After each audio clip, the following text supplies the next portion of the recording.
Well, let's just start off first with, let's define what an unfair labor practice is. Basically, we're commonly known as a ULP.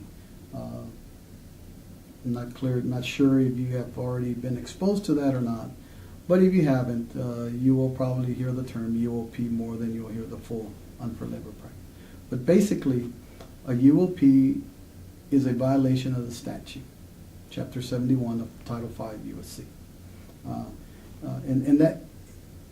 And that was established basically to protect the rights of the parties. The Federal Relations Law established an agency to administer these provisions, and that is what we've been talking about. It's the Fair Labor Relations Authority, or the FLRA. They're the ones that will monitor, process any complaints. They're the ones that will determine whether a violation has occurred or not. So bottom line, ULP, violation of federal statute. The union can violate the statute because as employees, they have certain rights. And as we have talked about, an employee of the bargaining unit does not necessarily have to be a dues-paying member.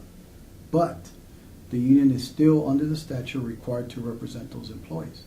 However, the union cannot interfere with, restrain, or coerce employees in the free exercise of their rights to form, to join, or to assist any union, or to refrain from doing so. So what that means is they cannot not represent the employee because they don't want to pay dues. They cannot not represent the employees if they don't want to participate or assist the union. The law says that you as a union will do that. So that's one violation. They cannot attempt to cause the agency to discriminate against an employee in exercising other rights. By that I mean the union cannot go to the management official and say, hey, I don't care, you can do whatever you want to this employee and you're not going to hear nothing from me. Well, you can't discriminate because of non-membership. You cannot discriminate against the employee because of their race, color, religion, sex, national origin. You have to treat everyone the same. You cannot refuse to represent an employee fairly because they're not dues-paying members. So all these are violations that the union can incur and have a ULP filed against them. Primarily, it can either be the management can file a ULP against the union or an employee can file. They cannot refuse to bargain with the agency. There was a change that came up, requires bargaining because it's going to have an effect on the employees. The union cannot come say, well, I'm not going to bargain with you. I said, as a matter of fact, we're not going to do nothing. Well, that's a violation of the statute. They have to do that. So those are just a few of the areas that a union can be found, or some areas where a union can be found guilty of violating the statute. Well, basically they're the same, pretty much the same as they cannot interfere with, they cannot restrain, they cannot coerce any employees in the exercise of their rights. What does that mean?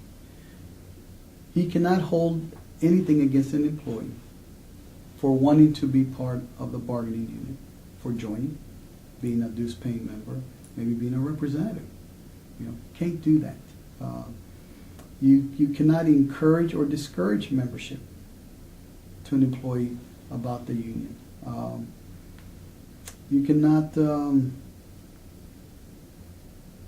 Let's see, a couple of things that you cannot discipline or discriminate against an employee because the employee filed a charge against you or the union filed against you. You cannot discriminate because they're cooperating in an investigation charge.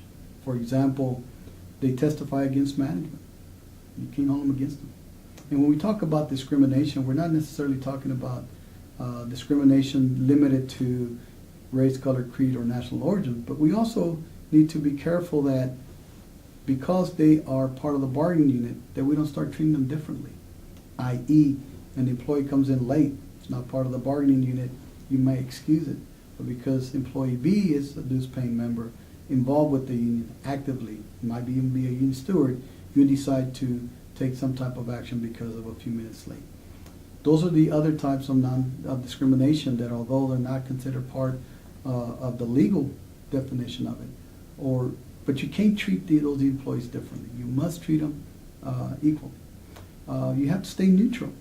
You cannot, when we talk about discouraging, you can't discourage an employee from not doing those issues, from not being part of the bargaining unit. You can't, if you are to do that, what happens? What happens if the union does that? Basically, either party can file a ULP against each other with the Federal Labor Relations process.